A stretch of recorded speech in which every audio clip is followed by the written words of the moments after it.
and welcome back. It's still Galaxy today. We are going straight to Abuja right now. We have Senator Victor Umeh representing Anambra Central Senatorial District joining us.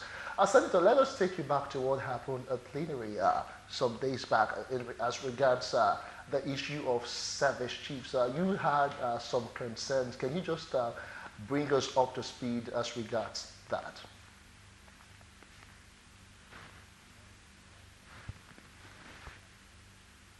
Good morning. Can I get you clearly? I didn't get your question. The question.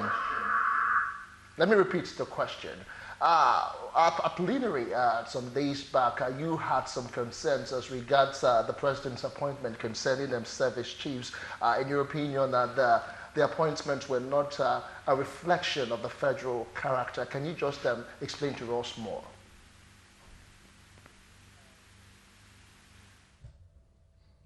Oh, yes. On Tuesday, the 23rd of October, I sponsored a motion at the Senate where I asked the Senate to urge Mr. President to appoint a representative of the Southeast in the National Defense Council,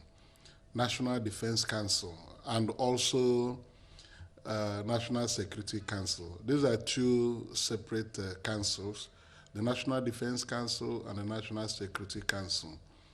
In the motion, I reasoned that by virtue of Section 153 of the Constitution, empowering the President to set up the National Defense Council, that apart from the statutory names listed on that council, namely the President as the chairman, the Vice President as the Deputy Chairman, the Minister of Defense, the Chief of Defense Staff, the Chief of Army Staff, Chief of Air Staff, and Chief of Naval Staff, that the President is also empowered to appoint any other person to that council, So he has the discretion to appoint any other person to that Defense Council. And the National Defense Council, as presently constituted, has no person from the Southeast geopolitical zone as a member. So I urge the Senate to urge the President to use that latitude in the Constitution that he can appoint anybody as a member of the National Defense Council, aside from the service chiefs and the President himself, the Vice President, and the Minister for Defense, that they can so do constitutionally. And the other one is the National Security Council that has all the service chiefs, the Inspector General of Police, immigration, prisons, etc., civil defense, and the rest of it. And if you look at all these services, there's no person from the Southeast who is in a command position. That was the motion I brought, and you know that the Constitution in Section 14 made a provision for reflection of federal character in the appointments any person who is head of government makes in Nigeria. So I consider the absence of anybody from the Southeast geopolitical zone in the Defense Council as an aberration, because the essence of democracy is inclusiveness. You have to include all parts of the country in government, particularly in key decision-making organs. So that was the essence of my motion on Tuesday. Of course, when the motion was moved by my humble self, it received supporters, and some people opposed it, arguing that the Minister of Foreign Affairs is a member of the National Security Council, and it comes from the Southeast.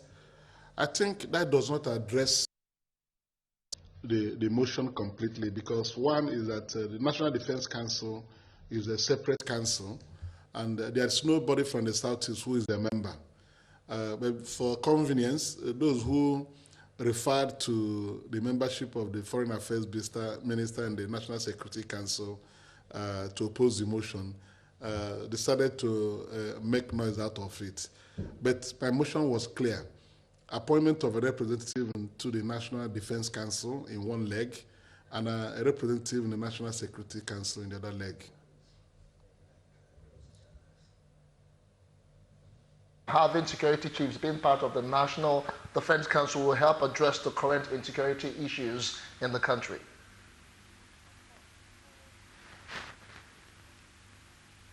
Yes, when you're discussing security in Nigeria, which is a major challenge today, it is important that people who will make decisions in that regard should reflect the federal character we are talking about.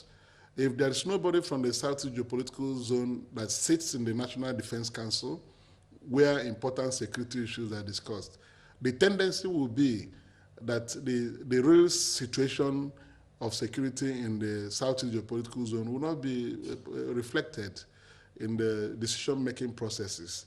You know, democracy is about representation. People will stand in on your behalf in major policy-making organs of government. So if we are talking about security and a whole Southeast that constitutes a major population in Nigeria has no representative, it will be clear to you that issues concerning them may not be dispassionately dealt with. Remember that at a time, the government of Nigeria had challenge with the IPOB people, indigenous people of Biafra, who have been challenging government on a number of things. When that matter came up before the council, of course, in a very quick step, the government branded the IPOB a terrorist organization and moved with quick step to go to court to get IPOB proscribed by order of court. You are aware that IPOB is not a violent organization. They don't carry arms. They don't throw bombs. They don't kill people. Terrorists kill people, behead people, and demand ransom, and do all kinds of things that lead to breach of security. It is not on record anywhere that the IPOB people have murdered anybody, have kidnapped anybody, demanded ransom for you to brand them a terrorist organization. I believed sincerely that if a person from the Southeast geopolitical zone had been in that council, the person would have been able to say, hey, let's look at it this way. These people are not terrorists. They are agitating for attention. They want you to address the plight of their own people. They are complaining of marginalization, non-inclusiveness in the things going on in Nigeria. But instead of looking at their complaints, government moved with a quick step, branded them terrorist organization, proscribed them, and went to court to obtain court order to proscribe them. And immediately also launched Operation Python Dance in the zone as a further step of intimidation on the people of the zone. So if you are not in a place where decisions are made, decisions will be made on your behalf, and you cannot complain. So that's why we're saying that for balance of views and actions in a very serious organization like that, the Southeast people ought to have a representative. And they have a lot of qualified people in the armed forces that can be appointed. They don't need to be service chiefs to be in that council. Yeah. You've mentioned the issue of IPOB. Let me get your final thought as regards the reappearance of Nnamdi Kanu. It has actually brought a bit of concern to some people, specifically from the southeastern part of the country, where there are talks that elections might not hold again in that area. What are your thoughts exactly?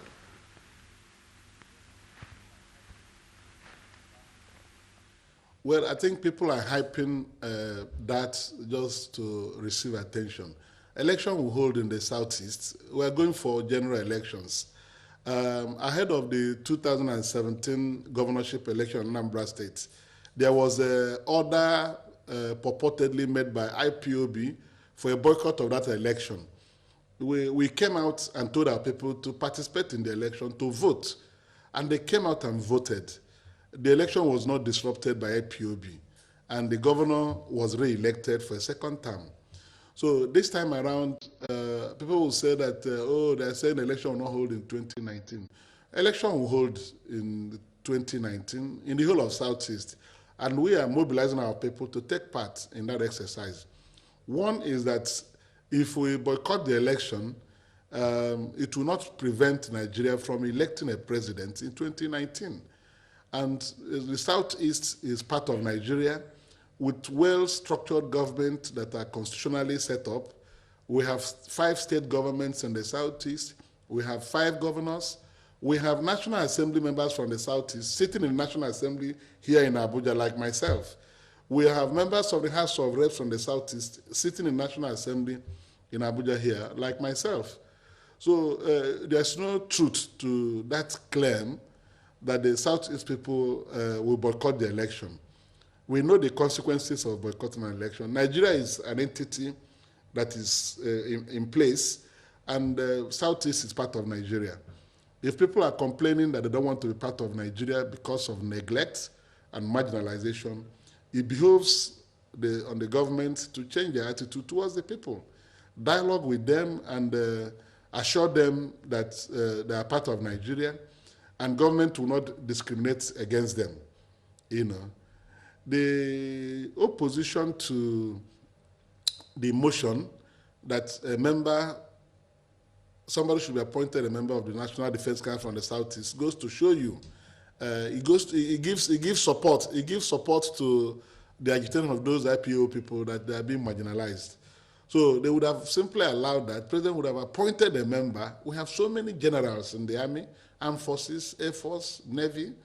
We have even the general commanding Operation Lafayette Dole fighting insurgency in the Northeast from Imo State.